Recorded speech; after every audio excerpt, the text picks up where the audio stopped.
Bueno, buen día a todos. Qué hermoso cantar juntos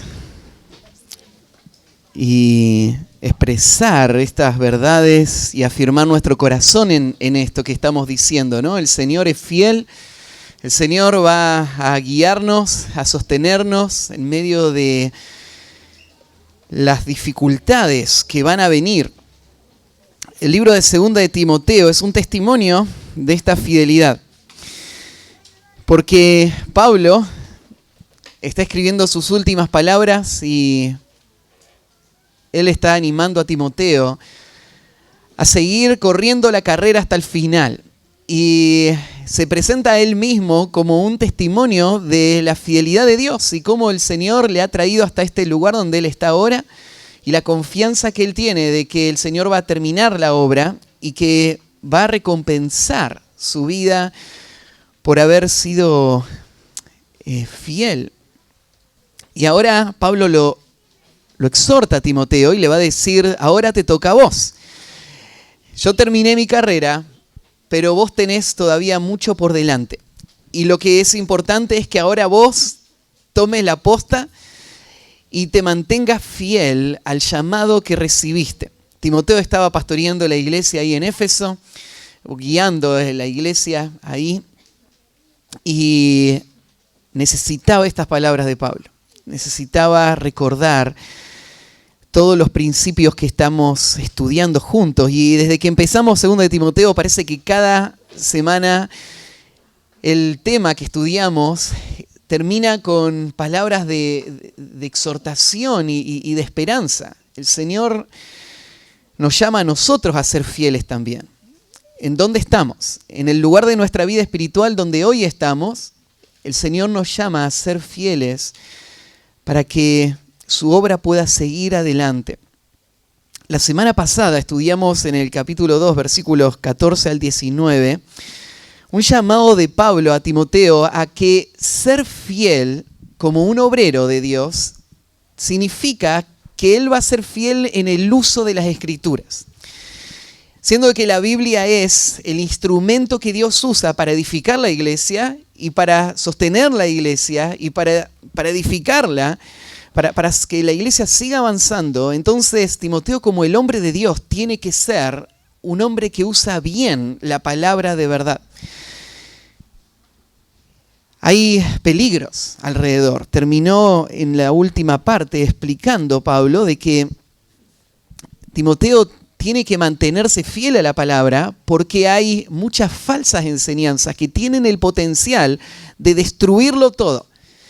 Y si él no es cuidadoso, van a entrar en la iglesia estas enseñanzas y van a, como una gangrena, comer y destruir todo lo que ama el apóstol Pablo y el Señor.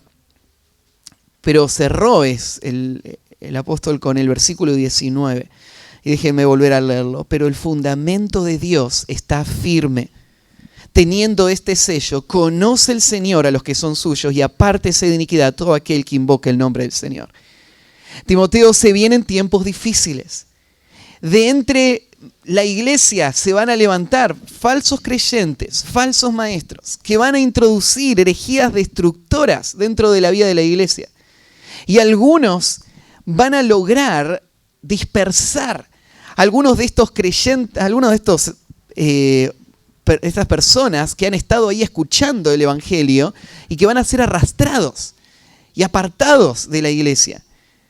Pero pase lo que pase, Timoteo, tenés que estar seguro que la iglesia está firmada sobre un fundamento que no se va a sacudir.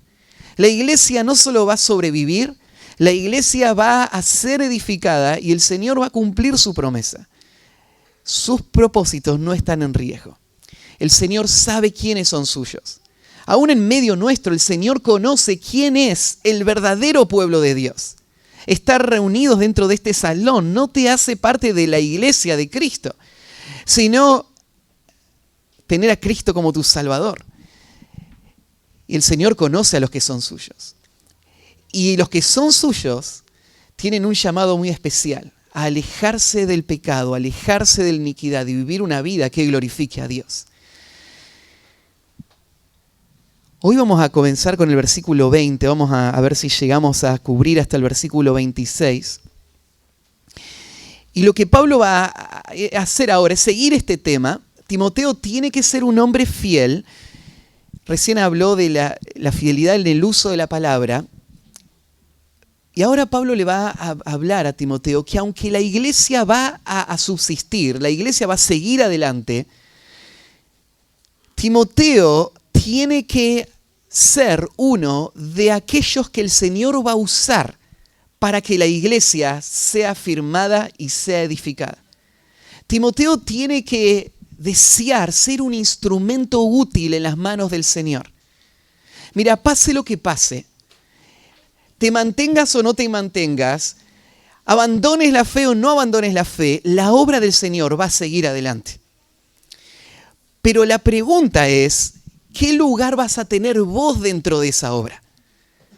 ¿De qué manera vas a encajar vos dentro de este gran propósito de Dios de traer salvación a este mundo? Vos vas a ser uno que va a ser un testimonio de lo que el pecado va a producir y va a terminar llevando a esta persona al tormento eterno. Vas a ser uno que va a convertirse en un testimonio de cómo la negligencia espiritual y la apatía espiritual te mantuvo en medio del obrar de Dios, pero sin ningún fruto. O vas a ser uno que va a ser usado grandemente por Dios para que la obra del Señor avance y sea edificada. Esta es la aspiración que vos tenés que tener, cada uno de nosotros. Todos los que están sirviendo, los que están al frente en el liderazgo, y cada uno de los creyentes, sin importar la edad o la etapa en donde estés en tu vida espiritual, vos tenés que aspirar a ser un instrumento útil en las manos del Señor. Te digo, no hay nada más precioso en esta vida que poder tener la certeza de que en la gracia de Dios, Él ha hecho una obra en tu vida y te está usando en la vida de otras personas para salvar, para santificar, para construir la iglesia. No hay ningún logro que vos puedas tener en esta vida que se compare con el gozo de saberte un instrumento útil en las manos del Señor. Y cuando esta vida termine, ver el fruto que Dios va a traer a su obra a través de tu vida débil. Que tantos errores tiene, tantas caídas, pero aún así ha sido efectiva para la obra del Señor. Ese es mi deseo. Ese es el motor que motiva muchas de las áreas de mi vida y de mi ministerio. Es en querer terminar mi vida y mirar para atrás y decir, mi vida fue usada por el Maestro. No fue humano lo que pasó, no fue capacidad, no fue virtud, fue la gracia de Dios. Y las marcas de la gracia de Dios están porque Dios ha usado mi vida para llevar fruto para su gloria. Eso es lo que yo deseo para mi vida. Eso es lo que vos tenés que desear para tu vida. Eso es lo que Pablo desea para Timoteo. Y este pasaje va a tratar este tema. El título del mensaje de hoy es Un siervo útil para el Señor. ¿Cómo se llega a ser un siervo útil? Podríamos pensar que ser útil tiene que ver con el lugar donde fui a prepararme para el ministerio. Y si yo fui a una buena escuela y tengo un buen título, entonces Dios me va a poder usar mucho. Pero te puedo decir que la obra del Señor está lleno de personas que han tenido la mejor preparación y sus vidas no han dado nada para el desarrollo de la iglesia. Algunos de ellos han terminado en el fracaso total, mostrando de que ni siquiera creyeron en el Evangelio. Y otros terminaron en la indiferencia, sentados sin nunca producir en función de todo eso que recibieron. Entonces, ir a una buena escuela no te garantiza que vas a ser un instrumento en las manos del Señor. Vos decís la capacidad.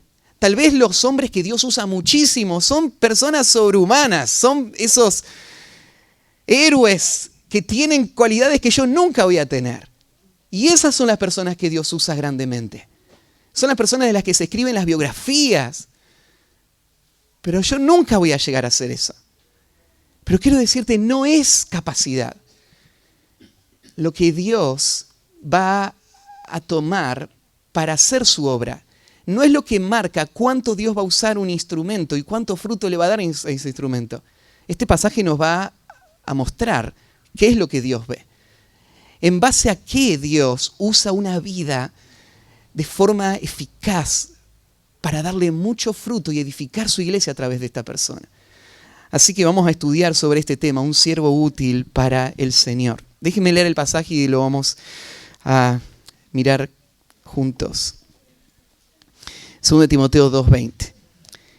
Pero en una casa grande no solamente hay utensilios de oro y de plata, sino que también de madera y de barro. Unos son para usos honrosos y otros para usos viles. Así que, si alguno se limpia de estas cosas, será instrumento para honra, santificado, útil al Señor y dispuesto para toda buena obra. Huye también de las pasiones juveniles y sigue la justicia, la fe, el amor y la paciencia con los que de corazón limpio invocan al Señor. Pero desecha las cuestiones necias e insensatas, sabiendo que engendran contiendas. Porque el siervo del Señor no debe ser contencioso, sino amable para con todos, apto para enseñar, sufrido, que con mansedumbre corrija a los que se oponen, por si quizás Dios les conceda que se arrepientan para conocer la verdad y escapen del lazo del diablo en que están cautivos a voluntad de él. En primer lugar, un siervo útil para el Señor desea ser un instrumento honroso. Desea ser un instrumento honroso. El versículo 20 comienza con un pero, y eso conecta con el versículo 19. El fundamento de Dios está firme, pero en una casa grande hay distintas clases de instrumentos. Lo que Pablo está ahora usando es una ilustración para hacernos entender por qué en la iglesia aparecen los falsos maestros. ¿Por qué surgen estas personas de las cuales habló antes? Bueno, Pablo compara a la iglesia, mira, con una casa grande. Grande puede significar que es una casa importante, una casa de prominencia o una casa grande de tamaño. Y en esa casa grande hay toda clase de utensilios o de elementos. La palabra que se usa ahí para hablar de utensilios se refiere no solamente a la vajilla, se refiere a los adornos, a los instrumentos, los elementos que se usan para todas las funciones de la casa. En una casa hay muchas cosas, ¿no? En nuestro tiempo hay cosas distintas a las que había en aquel tiempo, pero en aquel tiempo también había cosas. Y en una casa hay muchas cosas que se usan para diferentes propósitos, que están hechas de diferentes materiales. Y Pablo está comparando la iglesia de Cristo con una casa grande. La iglesia no en el sentido universal, sino en el sentido local, acá, nosotros. Esta iglesia, la iglesia visible, la iglesia local, es como una casa grande donde hay muchas clases de personas. No tenemos que pensar de que todo esto es homogéneo, es una misma característica. No, hay diferentes clases de personas conviviendo dentro de la vida de la iglesia. Pablo usa dos categorías. Ustedes notan los elementos que elige. Habla del oro y la plata. Y después la madera y el barro. Estos son elementos materiales muy distintos, ¿no? El oro y la plata, su valor es mucho más alto que el barro y la madera.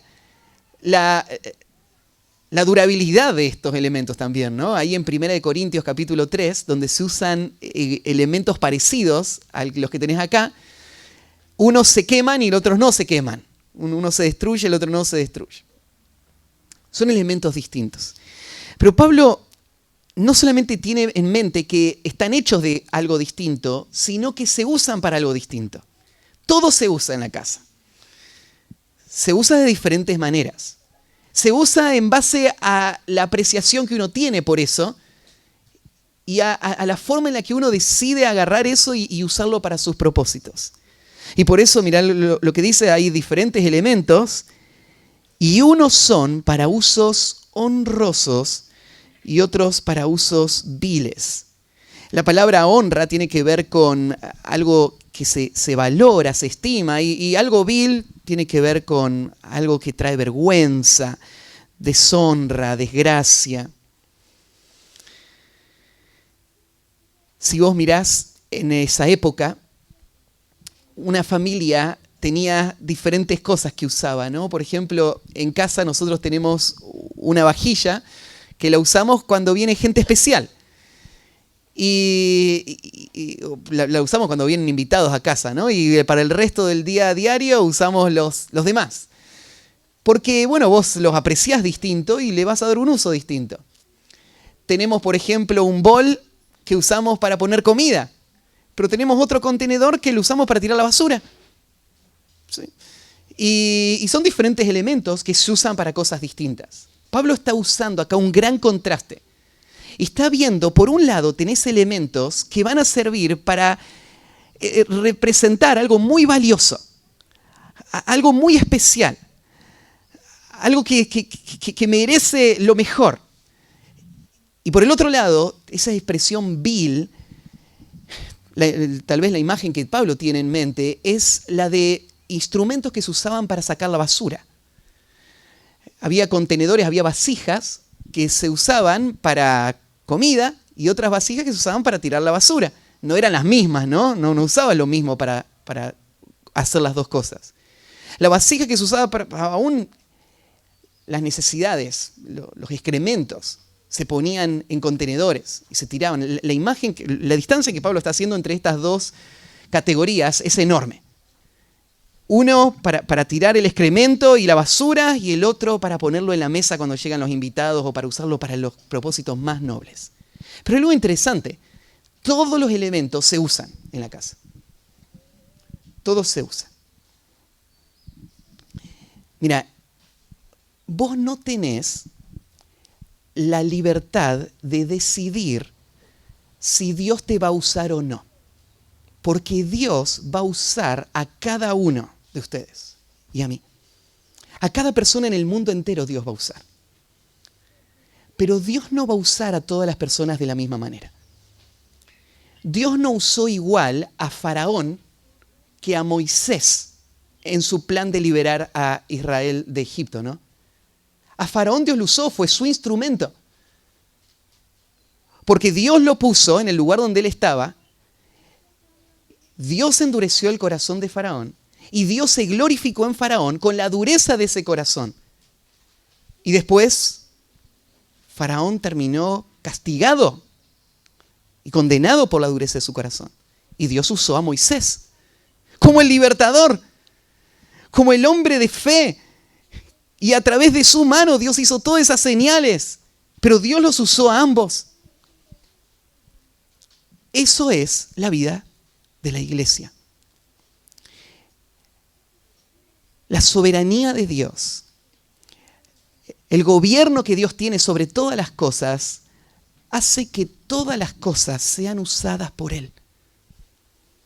Pero uno para tirar la basura y otro para exaltar algo precioso. Hay otro pasaje en Romanos, capítulo 9, donde, versículo 20 y 21, donde se usa este mismo cuadro, diferentes instrumentos, diferentes elementos, pero se usa con un detalle distinto que te quiero hacer ver acá. Porque en Romanos 9:20 dice así: más antes, oh hombre, ¿quién eres tú para que alterques con Dios?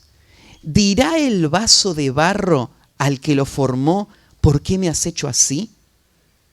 ¿O no tiene potestad el alfarero sobre el barro para hacer de la misma masa un barro para honra y otro para deshonra? No puede el alfarero con la misma masa hacer un elemento que va a usar en la mesa para poner la comida cuando llegan los invitados. Y con el mismo elemento hacer un bol que le sirva para tirar la basura. Él es el alfarero y él puede hacer lo que quiere, ¿no? Este pasaje, el pasaje de Romanos, está mostrando que la forma en la que Dios va a usar cada una de nuestras vidas tiene en primer lugar que ver con su soberanía, con la libertad que Dios tiene de decidir qué va a hacer con cada uno de nosotros. Ahora, el pasaje de 2 de Timoteo va a decir la misma verdad, pero va a mostrar otro aspecto de esta verdad. La forma en la que Dios use tu vida tiene que ver con las decisiones que vos tomes. Estas son dos verdades que conviven en la Biblia, aunque son muy difíciles, es imposible de unir. Hay un Dios soberano y cada uno de nosotros es responsable de lo que hacemos. Dios es el que puede hacer de un vaso, Él puede hacer que un hombre sea usado como Faraón y otro hombre como Moisés. ¿Y cuál es la diferencia entre Faraón y Moisés? La soberanía de Dios. Pero Pablo está mostrando acá la otra parte de la moneda. Porque Pablo le va a decir a Timoteo que él tiene que esforzarse para ser un instrumento útil a Dios, un instrumento de honra a Dios. O sea, vos no tenés que terminar como un jarro donde tiran la basura. No tenés que terminar así. Vos sos llamado a tomar las decisiones que van a llevarte a ser un instrumento de honra para Dios, que vaya a ser usado por Él para sus propósitos de honra. Y de esto se trata 2 de Timoteo. Dios ve toda la humanidad como instrumentos que Él va a usar. Tu deseo debe ser uno de esos instrumentos de honra. Tal vez este pasaje esté relacionado con, por ejemplo, el pasaje cuando el Señor dio la parábola de la red que se tira en el mar y se junta toda clase de peces. Y después la llevan a la orilla y ahí se paran los peces que sirven y los peces que no sirven. Y está viendo la iglesia de esa manera, Pablo. Está viendo que dentro de la iglesia conviven dos clases de personas. Ahora, podríamos aplicar todo esto de dos maneras. Podríamos pensarlo en primer lugar así, que es tal vez la forma primaria como lo deberíamos pensar. Es Dios quiere que seamos instrumentos de honra, significa salvados por gracia y viviendo de acuerdo al llamado que Dios nos dio. Instrumentos de honra. Si vos rechazás el Evangelio, vos no estás alejándote de Dios para no tener nada que ver con Él. Él va a usar tu rebeldía para sus propósitos. Vos nunca vas a poder evitar que Él cumpla lo que decidió. El fundamento de Dios está firme. Pero tu vida va a ser un instrumento de deshonra. Si vos estás en Cristo, tu vida va a ser un instrumento de honra. ¿Y de qué depende de eso? De tu decisión. Pues si no hay un propósito soberano, sí es verdad, pero está la otra parte de la moneda. Vos tenés que responder al Evangelio, vos tenés que creer, vos tenés que abandonar, arrepentirte y abrazarte a la cruz. Pero a la vez, la segunda aplicación la pienso de esta manera. Si Timoteo, Pablo está convencido de su fe, Pablo sabe que Timoteo tiene una fe genuina, ¿cuál es el sentido de estas palabras? El sentido es viví de acuerdo a lo que sos. Viví como un instrumento que fue apartado por Dios para ser un instrumento de honra. Y permití a Dios que traiga mucho fruto para su gloria. Entonces, si vos estás en Cristo, ahora lo que viene en el resto del pasaje es un llamado a vivir como un creyente para estirarte y que tu vida lleve mucho fruto para Dios y seas usado grandemente por Dios. Así que un siervo útil para el Señor, en primer lugar, desea ser un instrumento honroso. En segundo lugar, un instrumento útil para el Señor se limpia de la contaminación de los falsos maestros. Un instrumento útil para el Señor se limpia de la contaminación de los falsos maestros.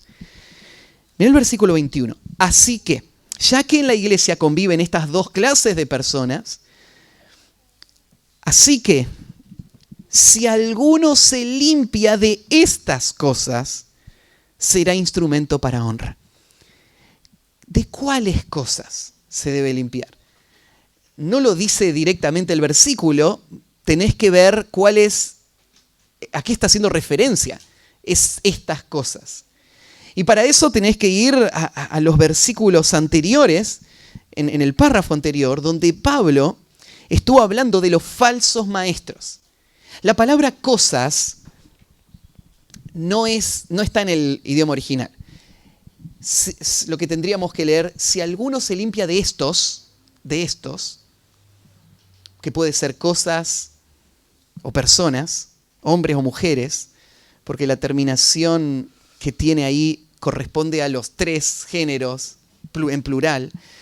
Entonces, si alguno se limpia de estos, ¿pero a qué está haciendo Pablo referencia? ¿Sabes que esta palabra se usa solo 2 veces en todo el Nuevo Testamento? Se usa acá y se usa en 1 Corintios capítulo 5, versículo 6. Donde dice, limpiaos pues de la vieja levadura. Misma palabra, limpiaos de la vieja levadura, para que seáis masa nueva sin levadura como sois, porque nuestra Pascua, que es Cristo, ya fue sacrificada por nosotros. Y vos decís, ¿y qué me ayuda a saber qué aparece ahí? Bueno, en el contexto, ¿se acuerdan de lo que en 1 Corintios 5? Pablo está hablando de una situación de pecado que hay en la iglesia. Hay una persona que está viviendo en pecado abierto y no quiere dejar ese pecado. Es un pecado horrible, un pecado que hasta los inconversos miran, ¿no es cierto? Y dicen, ¿quién hace algo así? Así que la iglesia está siendo difamada por eso y la iglesia no lo está confrontando. Y Pablo le dice, no está bien. Un poco de levadura leuda toda la masa. Ustedes tienen que sacar de la iglesia a personas que no quieren vivir como cristianos. Si alguno se dice cristiano y quiere seguir viviendo en esa vida de pecado, entonces no puedes identificarse con el pueblo de Dios. La iglesia está abierta a pecadores, pero aquellos que abrazan el Evangelio tienen que vivir de acuerdo al Evangelio, como pecadores que están creciendo en santidad, como pecadores que odian el pecado, como pecadores que avanzan. Eso es como tienen que vivir. Pero entonces, limpiarse de esa vieja levadura tiene que ver con sacar a este hombre, sacarlo fuera de la iglesia, ¿no? Que en la iglesia no contamine a todos los demás. Entonces, el uso de esta palabra y el contexto del pasaje donde estamos ahí en 2 de Timoteo muestra que limpiarse de estos se refiere a limpiarse de esos hombres que con sus malas, falsas enseñanzas están corrompiendo la vida de la iglesia y están llevando a la iglesia a toda clase de pecados. La santidad es el fruto de la verdad que es proclamada. El pecado en la vida de una iglesia es el fruto de malas enseñanzas. Yo no puedo decir, en esta iglesia hay buena enseñanza, pero no se vive una vida de santidad. Porque es inseparable. Las Escrituras lo que hacen es traer el fruto de la santificación. Por eso Pablo está advirtiendo a Timoteo de lo importante que es evitar las falsas enseñanzas en la vida de la iglesia, que pueden ser de muchas clases. ¿Y qué es lo que tiene que hacer Timoteo? Limpiarse eso.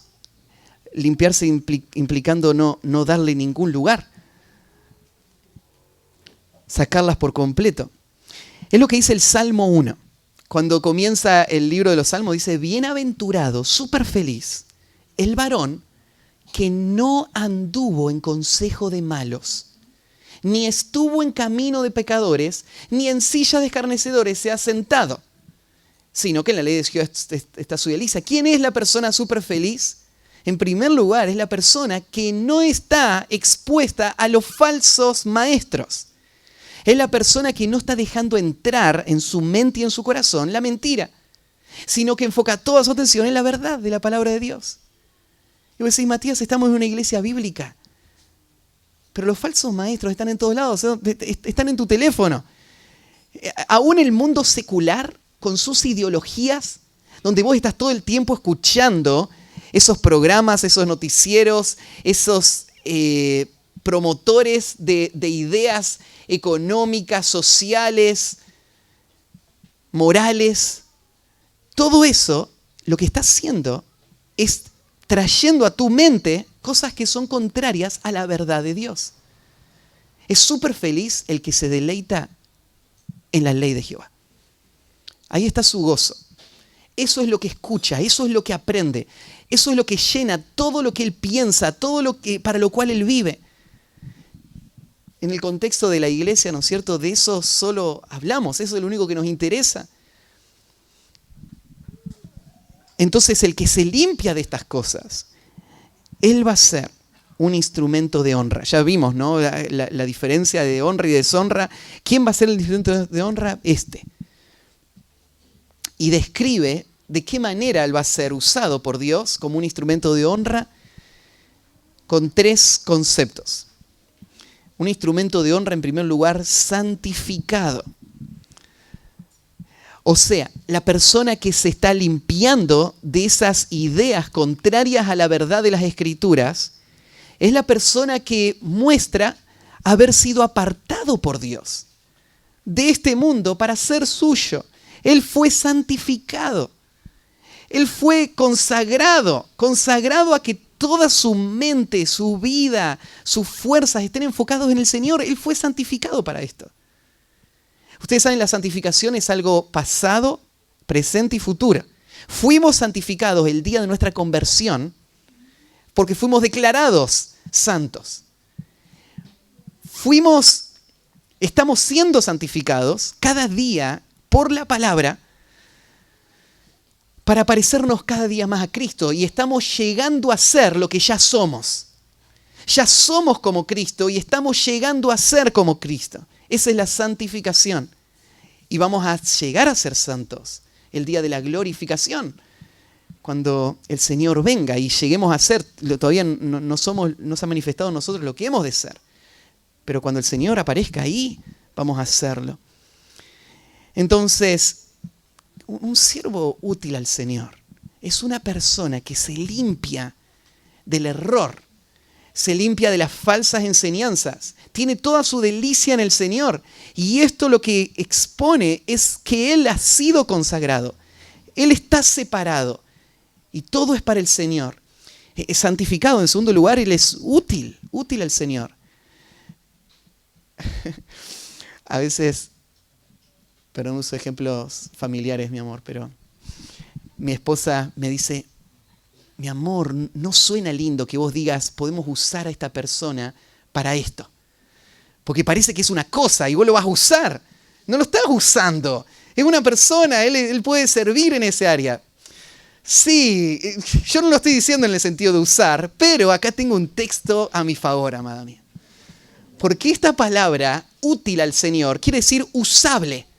Es una persona que Dios puede usar. Dios va a hacer algo y va a agarrar a esta persona y la va a usar para hacerlo. Es una persona que tiene las características necesarias para que Dios lo tome y haga grandes cosas con él. ¿A quién va a usar Dios? A una persona usable. ¿Quién va a ser una persona usable? Es una persona que se limpió de esas cosas y tiene toda su atención puesta en la verdad del Señor. Y él está listo para cuando el Señor quiera agarrarlo y hacer lo que él vaya a hacer con él. Vos tenés que aspirar a eso, a ser una persona usable por el Señor. Útil y dispuesto para toda buena obra. La palabra dispuesto es la idea de preparado. Listo. Listo para el servicio en cualquier momento. Nosotros no podemos decidir cuándo Dios nos va a usar o de qué manera nos va a usar, pero sí podemos decidir estar listos para que Dios nos use. Y eso es lo que vos tenés que trabajar. Es lo que Timoteo tenía que hacer. Si alguno, cualquiera, es un llamado a todos, si alguno se limpia de estas cosas, va a estar preparado para cuando llegue el momento y el Señor te quiera usar. Vas a estar listo para eso. Un siervo útil para el Señor, entonces, desea ser un instrumento honroso, se limpia de la contaminación de los falsos maestros. Tercer lugar, escapa de las pasiones pecaminosas. Escapa de las pasiones pecaminosas. Este es un versículo también conocido, versículo 22. Huye también de las pasiones juveniles.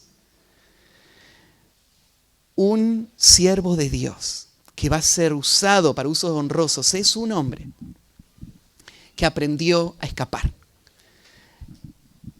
que corre y escapa con toda su fuerza. La palabra huir tiene el sentido de que hay un gran peligro y entonces uno no es que lo evalúa, no es que lo piensa, no es que calcula, sale corriendo porque voy a morir. Esa es la idea de huir. Aparece varias veces, por ejemplo, ahí en Mateo 2:13, cuando estaba Jesús recién nacido y Dios le dice por un ángel a José que se vayan a Egipto. Le dice, huyan a Egipto. ¿Por qué tienen que huir?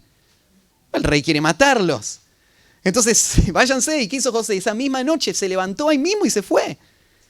No dijo, bueno, Señor, esperá que acomodo mis cosas. Un viaje así lleva mucho tiempo. No. Andate porque te matan. Iban a matar a tu hijo. Huí a Egipto. Así que ahí mismo a la mitad de la noche se fue a otro país.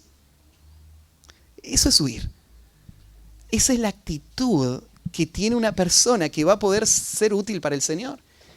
Él sabe escapar. Hay varios versículos donde Pablo usa esta palabra huir.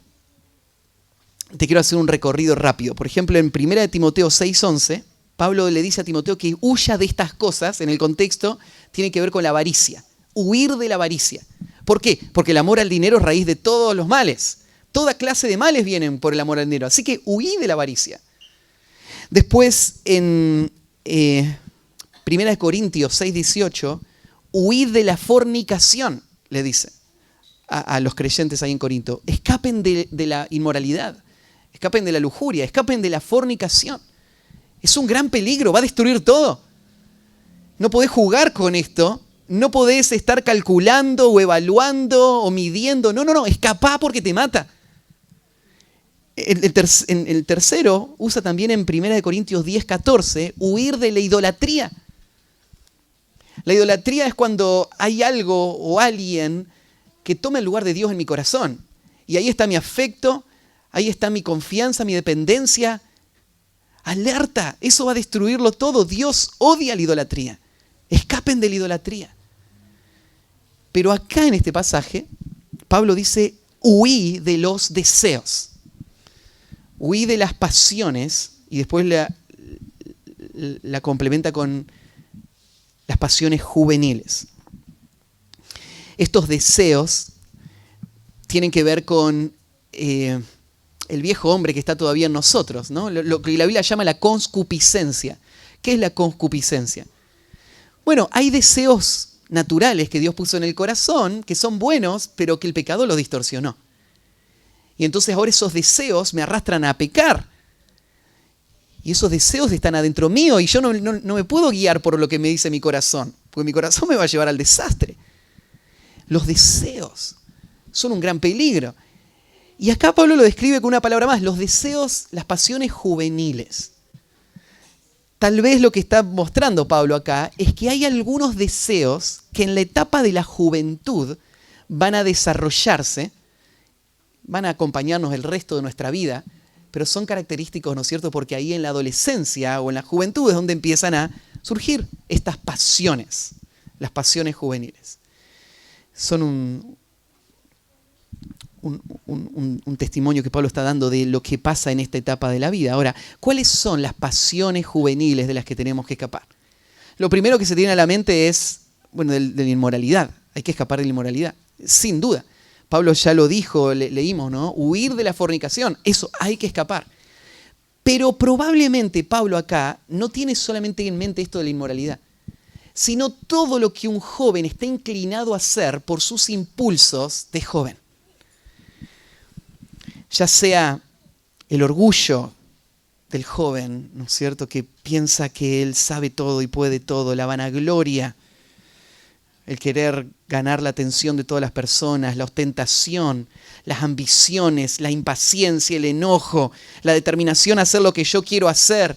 Todas esas cosas puede ser que Pablo tiene en mente acá cuando le dice a Timoteo, vos todavía sos joven, pero todas estas cosas que son propias de los jóvenes, vos tenés que escapar de ellas, como un gran peligro que te va a destruir.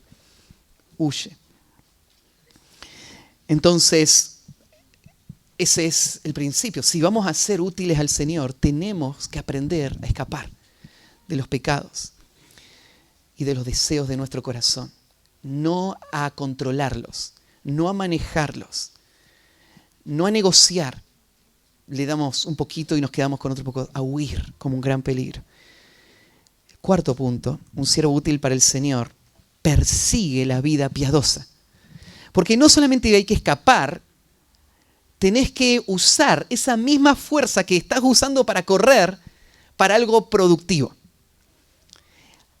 El mismo ímpetu que usás para huir de algo, tenés que canalizarlo para enfocarte en otra cosa. ¿Y qué es?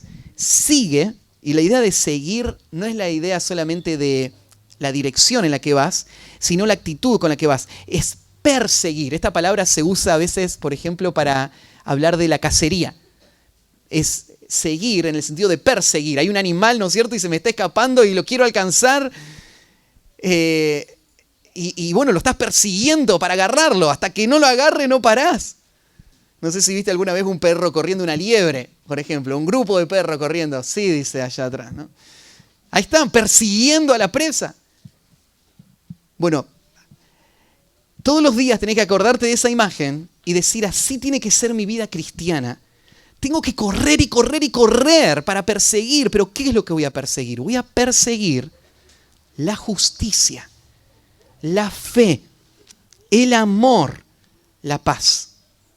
4 cosas se dicen que son las que tenemos que perseguir para ser instrumentos útiles al Señor. Primero, la justicia. Se refiere justicia acá a una vida que va acorde a las Escrituras. Lo que Dios dice que es lo bueno, eso es lo que hago. Y yo voy a perseguir eso, voy a esforzarme con todo mi esmero para tenerlo y a vivir como Dios demanda. Voy a perseguir la justicia, voy a perseguir la fe. Un obrero de Dios tiene que ser un hombre de fe. Él tiene que confiar en las promesas de Dios, pero la palabra fe también tiene 2 significados posibles, que es confianza, 1, o 2, es fidelidad. Perseguir la fidelidad. Lo que tengo que perseguir, si quiero ser un hombre útil para Dios, es que sea un hombre en quien se puede confiar. Alguien a quien le pueden delegar algo y lo va a hacer. Algo a lo que Dios te llamó a esto y vas a cumplirlo. Con todas tus fuerzas, a cualquier precio, porque sos fiel. Ser un hombre fiel, una mujer fiel, eso tenés que perseguir con todas tus fuerzas. Tercer lugar, perseguir el amor. Perseguir el amor tiene que ver con vivir una vida de entrega a otros, ¿no? De pensar en otros, de servir a otros. Perseguí eso. Pensá en cómo podés mostrar más amor a las personas que están cerca tuyo. Perseguí el amor y perseguí la paz. La paz tiene que ver con las relaciones. Ahí en Romanos capítulo 12, versículo 18 dice, si es posible, en cuanto dependa de vosotros, estad en paz con todos los hombres. Si querés ser útil a Dios, no permitas la amargura en tu corazón. No permitas las divisiones, la distancia con otros hermanos. Buscá la paz, buscala con mucho esmero, porque se te escurre la paz. Cuando pensás que ya la tenés, surge otro conflicto. Pero hay que vivir y hay que buscar, perseguirla con toda tu energía, en todos los casos, con todas las personas, la paz. La paz que honra al Señor. Entonces, con estos 4 términos, Pablo resume las cosas que tienen que estar en el corazón y buscarla como persiguiendo a esa presa. Pero agrega algo más antes de pasar al siguiente punto. Todas estas cosas solo se pueden alcanzar junto con otros. La santificación no es algo que se puede lograr independientemente. Pablo lo dice ahí al final, tenés que perseguir todas estas cosas junto con los que de corazón limpio invocan al Señor. Junto con ellos es que yo voy a perseguir estas cosas. El desarrollo de la vida espiritual no se logra como una iniciativa autónoma, independiente, sino como una iniciativa grupal. Juntos estamos avanzando hacia esto, ¿no? Y vos tenés que mantenerte juntos. Lo que está diciendo Pablo es, buscá a las personas que están avanzando hacia esta vida piadosa y corre con ellos. Lo que vos necesitás es personas que están al lado tuyo y que te digan, mira, así es como yo lo hago. Así es como yo estoy luchando contra mi pecado. Hagámoslo juntos. Hacelo vos. Lo hago yo. Vamos adelante.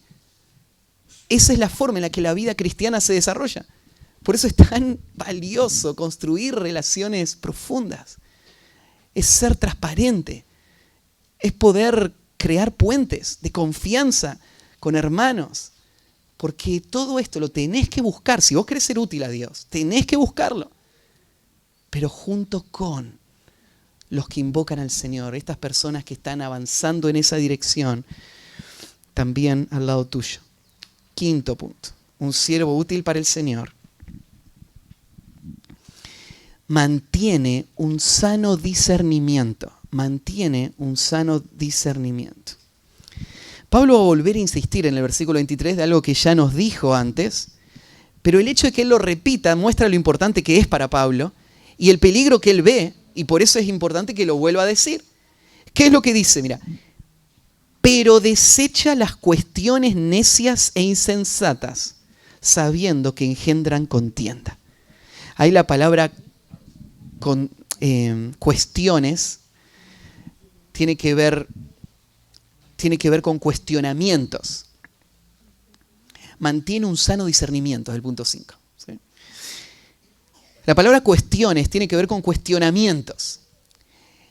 Y Pablo está pensando, hay personas que van a traer cuestionamientos, Timoteo, a los que no tenés que llevarle el apunte. Cuestionamientos que no tienen que ver con tu utilidad para la obra del Señor. Tienen que ver con pensamientos, mira, usa dos palabras ahí para describirlo, necios e insensatos. La palabra necio tendría el sentido de que estos pensamientos, estos cuestionamientos son sin sentido. No tiene ninguna razón que debatamos estos temas. No tiene ningún sentido, es necio. Y la palabra insensato es la idea de alguien que no ha aprendido, alguien que no fue a la escuela, alguien que no se desarrolló. Es una persona ignorante, que no ha sido entrenada. Esto no lo está diciendo Pablo de una forma despectiva, pero él está diciendo, mira, hay cosas propias de esas conversaciones. Vos te la podés pensar, ¿no es cierto? ¿Qué tipo de peleas tienen los niñitos? Que todavía no pueden evaluar el peso de la importancia de los temas que están debatiendo, ¿no? Cualquier cosa pueden debatir, ¿no es cierto? No sé. A nosotros nos pasa en casa, Josi se pone a imaginar algo, ¿no es cierto? Imagina que tiene un bebé en la mano. Y Betsy agarra así, hace como que se lo tira, no sé, o algo, hace algo, y Josi se pone a llorar y no, se pelean, pero es imaginario. O sea, ¿qué tan importante puede ser eso? Agarra, poner los bracitos, tener de nuevo el bebé ahí. No, pero es trágico, es terrible. A veces ese tipo de cosas pasan en la vida de la iglesia, donde las clases de peleas y situaciones, vos decís, pero esto es lo que le pasa a este niño que todavía no aprendió lo que es importante de la vida cristiana, lo que es importante de la doctrina cristiana, lo que es importante de la vida del pueblo de Dios. Y Pablo le va a volver a decir a Timoteo, no te metas ahí. Deséchalas. No les prestes ninguna atención, no te asocies con eso, rechazalas por completo. ¿Por qué? Porque estas cosas traen peleas. Es todo lo que hacen. No ayudan a nada. Mira, cuando un siervo de Dios habla la palabra de Dios, lo hace con un propósito, que la iglesia sea edificada. Lo que no edifica no nos interesa. No estamos solamente acá reunidos porque hay que llenar un hueco y alguien tiene que hablar y decir algo. No, queremos ser edificados. Entonces de lo único que nos interesa hablar y defender es de lo que edifica. Y estas cuestiones de nada sirven. Así que vos tenés que tener discernimiento, Timoteo, de cuáles son las cosas importantes y cuáles son las cosas que no son importantes. Cuáles son las cosas que no tenés que darle atención ni perder el tiempo en esas clases de peleas. Un siervo útil para el Señor, en sexto lugar, cultiva la actitud correcta para el servicio. Cultiva la actitud correcta para el servicio. Entonces vos te estás preparando, ¿para qué? Para servir. ¿Y qué es servir? Servir tiene que ver con personas. Hay áreas de ministerio donde tenés menos contacto con personas y otras más contacto. Pero todo tiene que ver con personas. O sea, lo que queremos no es tener un salón limpio, lo que queremos es que la iglesia se edifique. Tener el salón limpio es parte de eso, ¿no? Entonces vos no podés solo enfocarte en la tarea que haces, tenés que estar viendo a las personas como el fin de todo lo que haces. Un siervo de Dios es una persona que es un creyente que está enfocado en personas. ¿Y en qué manera está enfocado en personas? Mirá el versículo 24. Porque el siervo del Señor, qué título, ¿no es cierto? ¿Qué forma de reconocerte a vos mismo? Soy el siervo del Señor. Le pertenezco a Él, vivo para Él, soy un esclavo suyo y voy a hacer la obra que Él me da para hacer. El siervo del Señor no debe ser contencioso, sino amable para con todos, apto para enseñar, sufrido. De nuevo hay 4 características que se va a dar del servicio que Él va a hacer hacia las personas. La primera, Él no va a ser contencioso. Si vos querés ser útil a Dios, tenés que desarrollar una actitud que no sea una actitud de pelea, donde vos salís al combate en todo lo que ves. Una persona que ama a Dios y ama la obra del Señor, no quiere pelear, no es contenciosa, o sea, no está buscando una oportunidad para decir lo que piensa y mostrárselo a las demás personas y mostrarle que Él está del otro lado. Él no quiere pelear. Hay momentos donde hay que defender la verdad, ¿no? Es como Judas. En Judas, versículo 4, dice que Él les escribió para que contiendan ardientemente por la fe que le fue dada una vez a los santos. Hay cosas que hay que luchar y hay que defender. Pero no es, cuando vos luchás y estás teniendo la actitud correcta, pero estás luchando, no estás luchando porque te gusta luchar. Estás luchando porque sabés que eso es lo que se necesita para que esta persona sea rescatada del error y pueda entonces tener la bendición de la verdad. Hay veces donde es necesario decirlo, pero no es porque querés hacerlo. Entonces, si vos querés ser útil al Señor, tenés que tener la actitud correcta que implica no ser contencioso. En segundo lugar, ser amable. Amable para con todos. La palabra amable tiene que ver con gentil, afectuoso, bondadoso. Aún para los que se oponen, va a decir más adelante. Los difíciles. Un siervo de Dios no es como un soldado en su disciplina, pero no es como un soldado que sale a cortarle la cabeza a todos. En ese aspecto es como una mamá. Es como una mamá tierna y amorosa. Como Pablo la describe en 1 Tesalonicenses 2, 7 al 8. Cuando dice Pablo, nosotros fuimos tiernos entre vosotros, como la nodriza que cuida con ternura a sus propios hijos. La misma palabra aparece acá. ¿Cómo tiene que ser el siervo de Dios? Tiene que ser tierno. Y la ternura no es una característica femenina. Es una característica de una persona que imita al Señor. Donde el Señor en algún momento tomó un látigo y echó fuera a todos del templo. Pero era manso y humilde de corazón. Era un hombre tierno, accesible, respetuoso, amoroso. Eso es nuestro Señor. En tercer lugar, tiene que ser apto para enseñar. Cualquier ministerio que tengas va a incluir las Escrituras. Si vos querés ser útil para el Señor, tenés que ser hábil en el uso de las Escrituras, apto para enseñar. Este requisito aparece en 1 Timoteo 3 como uno de los requisitos para el anciano, pero esto es para todos, ¿no? El ministerio requiere un uso fiel de las Escrituras. Aprendé, profundizá, ejercitate en estudiar la Biblia y saber cómo usarla y aplicarla en la vida de otras personas. Y ahí vas a poder ser útil al Señor, apto para enseñar. Y en último lugar, sufrido. Sufrido significa que Él tolera, soporta. ¿Dónde está tu nivel de tolerancia? Si vas a ser útil al Señor, tiene que crecer. Vos tenés que ser capaz de no reaccionar, aun cuando sos maltratado. Tenés que ser sufrido, tenés que entender que la vida cristiana requiere sufrimiento y que es parte de llevar fruto para el Señor. Último punto. Un siervo útil para el Señor demuestra una esperanza dependiente. Demuestra una esperanza dependiente. Versículo 25 y 26. Que con mansedumbre corrija a los que se oponen, por si quizás Dios les conceda que se arrepientan para conocer la verdad. Este va a ser un hombre que va a poder servir a personas. Aún él va a poder servir a las personas que no solamente no muestran ningún fruto, sino que están en su contra. Porque la palabra ahí, se oponen, está hablando de eso. Es una persona que está en contra.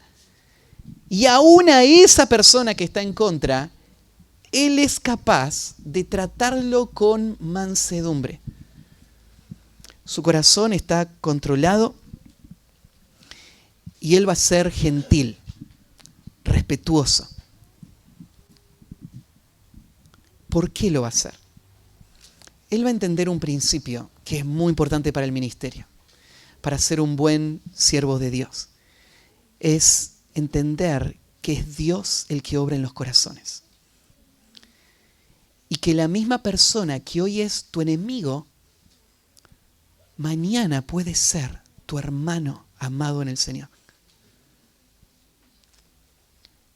Y por eso uno va a ser paciente. Con gentileza y respeto va a poder, y mansedumbre, que sería la idea, va a corregir.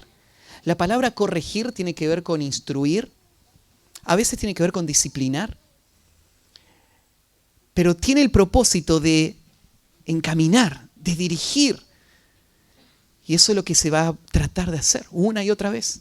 Aún a la persona que está en contra, golpeando en contra, frenando.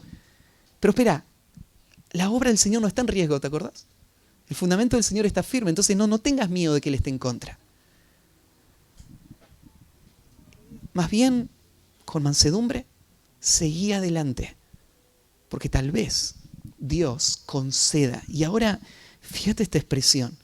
Hoy hablábamos de la soberanía de Dios, hablábamos de las salvaciones del Señor en la escuela dominical. ¿Podés notar ahí cómo este versículo apoya esta misma idea que estábamos explicando? Porque el arrepentimiento que es necesario para la salvación es algo que solo va a pasar si Dios lo permite.